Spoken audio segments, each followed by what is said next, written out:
Bonjour, je suis Pierre Mauroy, bienvenue sur entrevue.fr.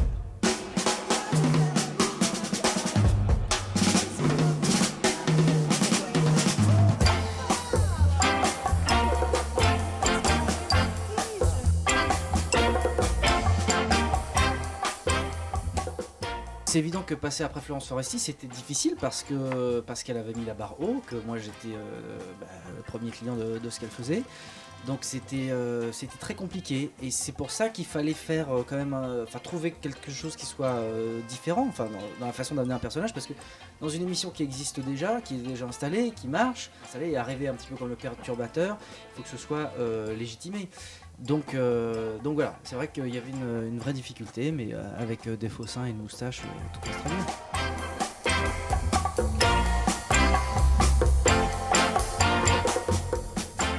Où je vais chercher ces personnages de mon cerveau malade, je crois. Tous ces personnages que j'interprète à la télévision, c'est tout ce que je n'aimerais pas être. Donc voilà, après la vie me paraît plus belle. C'est toujours des losers, hein, donc les invités en sorte grandi, on les attaque jamais.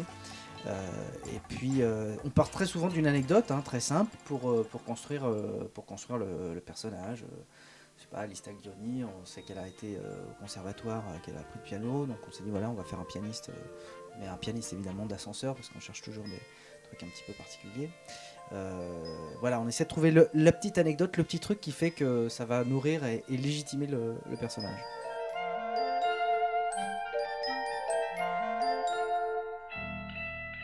Le plus souvent, c'est vrai que sur Comédie, la différence, ou sur Canal, c'est que c'était des personnages récurrents.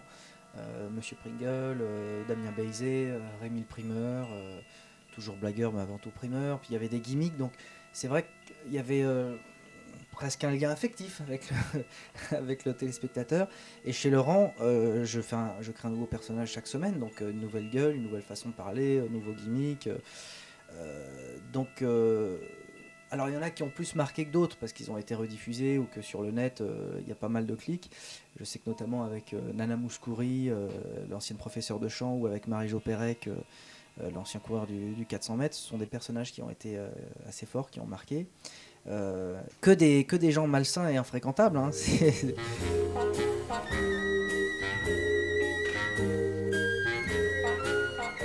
C'est vraiment des bons souvenirs. D'abord, lui est très drôle et je le revois. Une fois par an, on va se faire un déjeuner, un dîner. C'est étonnant comme cette émission a marqué, hein. Il y a 15 ans et ça a duré 6 mois.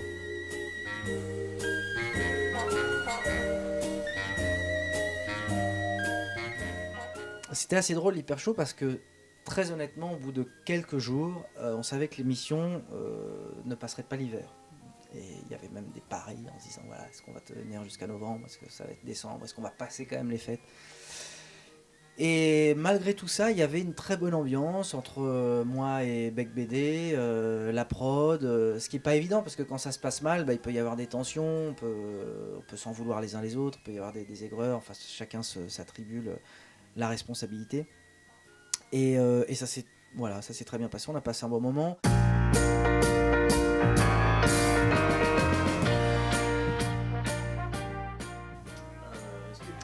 J'ai une crampe, je vais le porter comme ça vous gêne pas. Du tout. Alors je dors très très bien, c'est vrai que L'homme qui ne dort jamais, c'est le nom de mon spectacle, mais ça ne me concerne pas. Je passe de très bonnes nuits et c'est vrai parce que le journal de la santé voulait m'inviter. On parlait d'insomnie, j'aurais dit non, c'est juste le titre, mais tout d'un coup, c'est la nuit, pour moi c'est un peu un monde parallèle.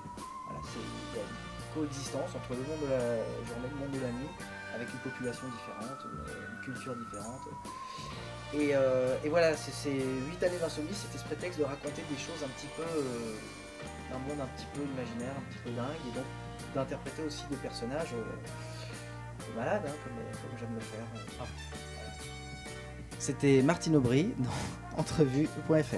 Jingle. Entrevue.fr. Avec les moyens qu'on a.